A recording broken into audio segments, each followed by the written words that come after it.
রেলের বস্তি উচ্ছেদ নিয়ে আন্দোলন।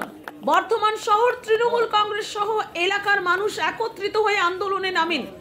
পূর্ব বর্ধমান জেলার বর্ধমান শহরের ৬ নম্বর ওয়ার্ডের লোক আমবাগান এলাকায় রেলের বস্তি উচ্ছেদ নিয়ে এলাকাবাসী সহ বর্ধমান শহর তৃণমূল কংগ্রেস শুক্রবার একত্রিত হয়ে আন্দোলন করেন।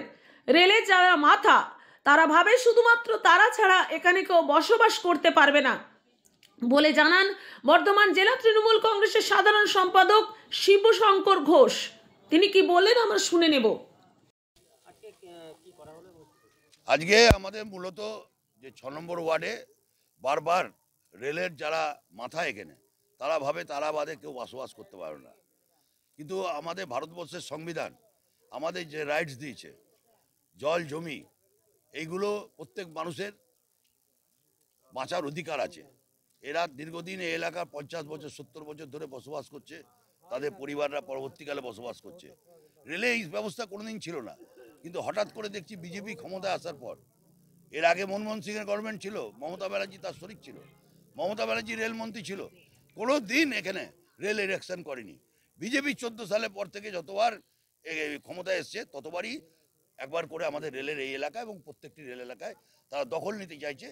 তাদের ধারণা ভয় দেখালেই ভোটাররা আমাদের কাছে চলে আসবে। এত কিছুর পরও হয়তো ওরা যেতে, কিন্তু সংখ্যাটা অনেক নিচে। তা আমরা সংখ্যা দিয়ে বিচারে যেতে চাই না, আমরা গরিব মানুষের পাশে থাকতে চাই। আমাদের বক্তব্য হচ্ছে কেন বারবার উচ্ছেদের নোটিশ করে মানুষকে হয়রান করা হবে। তাই গতকাল আমরা আমাদের এখানে যে এমপি সেক্রেটারি আছেন, ছাত্র পরিষদের জেলা সভাপতি স্বরাজ ঘোষ, তার মাধ্যমে এমপির সঙ্গে যোগাযোগ করা হয়েছিল। এমপি সরাসরি কালকে জিএমকে জানিয়েছেন এবং জিএম রেলের আধিকারিকদের জানিয়ে আজকে আন্দোলনকে বন্ধ করে দিয়েছে, মানে আজকে উচ্ছেদ অভিযানকে বন্ধ করে দিয়েছে। কিন্তু মানুষকে তো রেখেছিলাম, মানুষকেও বোঝাতে হবে যে এর আগে যিনি এমপি ছিলেন তার মুখ তো দূরের কথা, তার পাগড়িটা পর্যন্ত কেউ দেখতে পায়নি।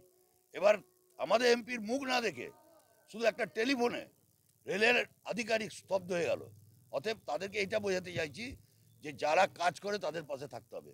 তাই আপনাদের পরিবারও যেন আগামী দিনে আমাদের দলের সঙ্গে থাকে এবং আমাদের এমপির সঙ্গে থাকে, আমাদের বিধায়কের সঙ্গে থাকে, এবং আমরাও আপনাদের পাশে থাকবো।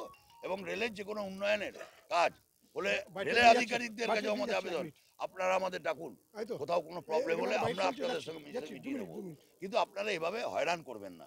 এটাই হচ্ছে আমাদের মূল বক্তব্য। তার জন্য এখানে আজকে এত সংখ্যক মানুষ তার বাড়ি ঘর ছেড়ে তারা বাঁচার জন্য এখানে এসছে। পূর্ব বর্ধমান থেকে পাপাই সরকারের রিপোর্ট, নূতন ভোর।